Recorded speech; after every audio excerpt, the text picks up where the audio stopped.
Greetings guys, my name is Atsep and today I bring you a video about this graphics card, the NVIDIA GeForce GTX 950 2GB. First of all, I must state that this is my first video in English, so don't mind my lack of speech fluidity. This graphics card was released on August 2015 for $160, around 180 euros in Europe. It is a Maxwell GPU, has 768 CUDA cores and a TDP of 90 watts.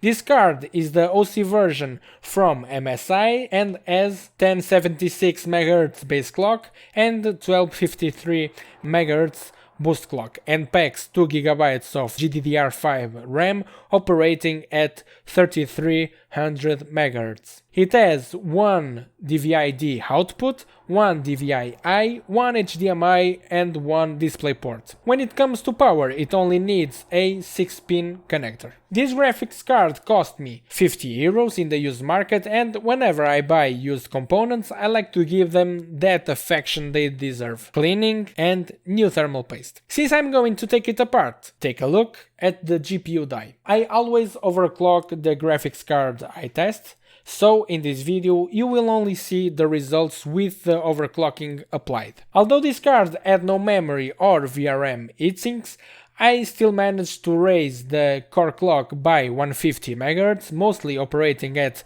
1478 MHz. And I was able to increase the memory clocks by 700 MHz and it's now operating around 4000 MHz. I have 7 games to show you running in Full HD, and the graphics card was tested on my PC that has a Ryzen 7 3700X and 32GB of RAM at 3600 MHz. I will start with the esports titles, which was the main focus of this GPU at its release. Fortnite is a very popular game within the kids, and it's the game of the moment, though I don't like to play it. Running this game at high settings is not exactly difficult for this card, as it can offer 65 FPS on average and 1% low was around 50 FPS, so no FPS drops that could spoil the gaming experience. Blizzard recently announced the sequel to this game, but apparently Overwatch will continue to receive support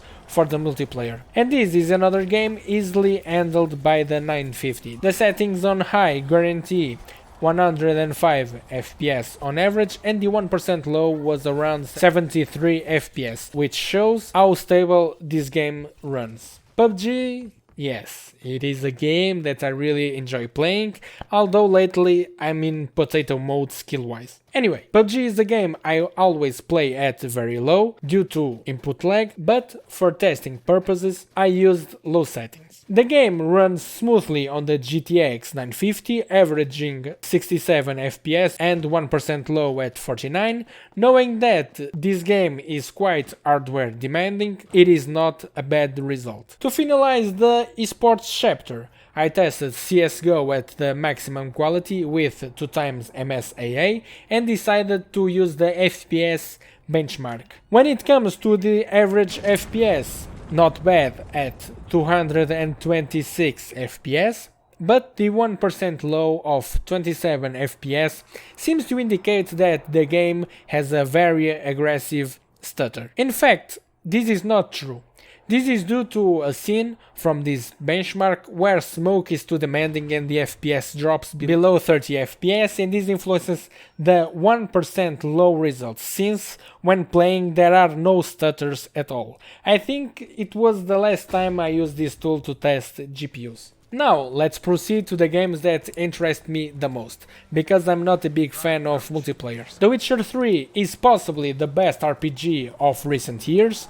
It has a massive world, amazing graphics, lots of quests.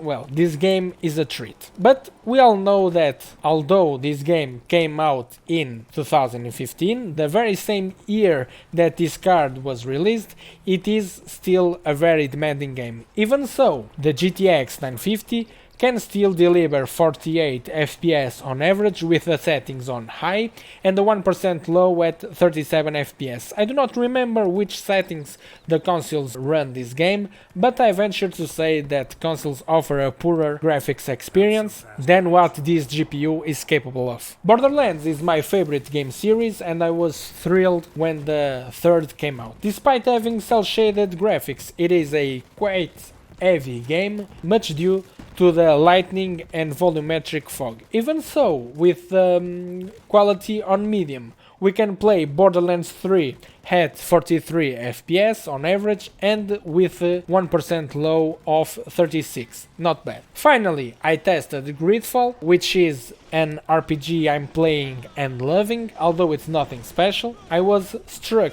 by the fact that this game has very appealing graphics and seems not to be too demanding, but I was wrong. By comparison, I tested this game on high settings as I did with The Witcher 3, but the performance was much worse. The FPS average was around 35 and 1% low of 25.